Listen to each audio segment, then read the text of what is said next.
Bonjour Jean-Michel, quel est ton état d'esprit par rapport à cette semaine olympique et paralympique?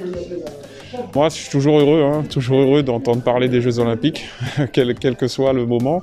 Moi, je trouve que cette semaine, c'est une belle opportunité pour nous de marquer les esprits, notamment en France, donc le peuple français, de parler de l'olympisme, des valeurs du sport, afin qu'on impacte un petit peu les gens à travers le sport, même si c'est l'olympisme qui prime, et puis les valeurs de l'olympisme aussi. Toujours un plaisir de pouvoir y participer, de pouvoir motiver aussi les gens à faire du sport, et puis à venir connaître aussi les différentes disciplines, les champions, aller à la rencontre en tout cas de tous ces personnes-là, ces publics-là. Et puis c'est l'occasion aussi de sensibiliser les jeunes au sport, à l'olympisme aussi, et voilà, il y a plein de belles valeurs qu'on peut partager ensemble.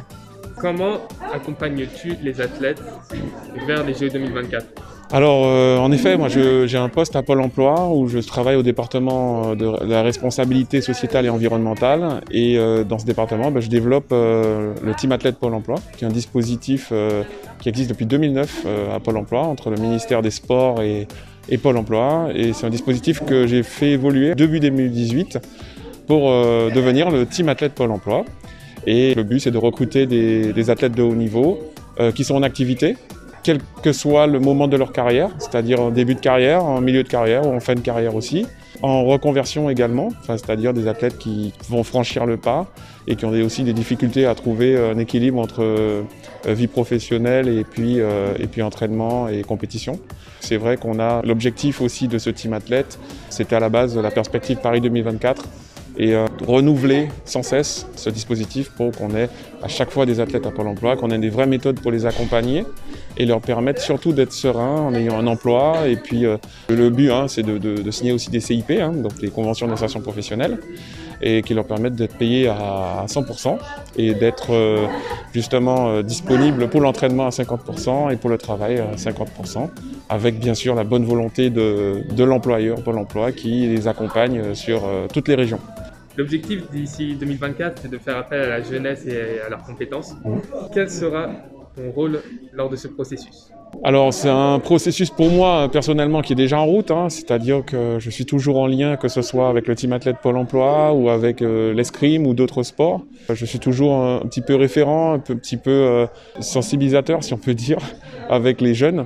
C'est un public qui m'intéresse beaucoup, sur lequel je m'interroge beaucoup aussi, parce que moi-même j'ai des enfants, j'ai 3 garçons. Le plus grand, il aura 12 ans bientôt, donc il sera aussi confronté à cette génération. Je trouve qu'il est utile aujourd'hui et important de leur transmettre des valeurs qu'on peut retrouver à travers le sport, pour leur permettre de développer leurs compétences justement, que ce soit leurs soft skills aussi, leurs aptitudes, les faire ressortir et qu'ils aient confiance en eux de nouveau dans cette société qui n'est pas simple aujourd'hui, vu en plus la crise sanitaire que nous traversons. Donc voilà, je trouve ça logique de s'intéresser à eux et de leur permettre d'évoluer, donner le meilleur d'eux-mêmes, en les soutenant et en essayant de les sensibiliser sur certains points. Je vais faire appel à ton côté escrimeur. Oui. Que préfères-tu entre les compétitions individuelles et les compétitions par équipe, comme tu as gagné une médaille d'or dans les deux? C'est une question qu'on me pose assez souvent et qui est très difficile d'y répondre en tout cas. Les compétitions individuelles, bien sûr, c'est pour ça que j'ai commencé l'escrime. J'ai entamé une carrière notamment à l'épée, surtout à l'épée parce que j'ai commencé au fleuret.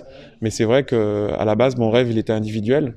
Et puis en côtoyant le haut niveau, on apprend d'autres domaines de notre sport, donc le par équipe.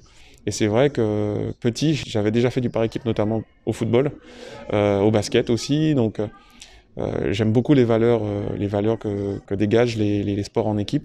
Et c'est vrai qu'avec l'escrime, j'ai pu vivre les meilleurs moments de ma carrière en équipe. Et en individuel, c'est différent parce que c'est une satisfaction personnelle.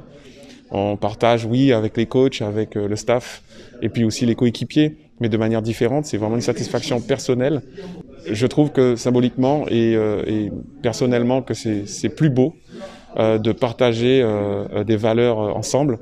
Et surtout que réussir à gagner ensemble, c'est pas du tout évident. Et les gens, je sais pas s'ils peuvent comprendre ce paramètre, mais c'est réussir à faire cohabiter plusieurs personnalités et individualités avec des caractères, avec des personnalités totalement différentes et les faire réussir à aller sur un objectif commun. Je trouve ça exceptionnel. Voilà. Alors merci à toi Jean-Michel d'avoir répondu magnifiquement à ces questions.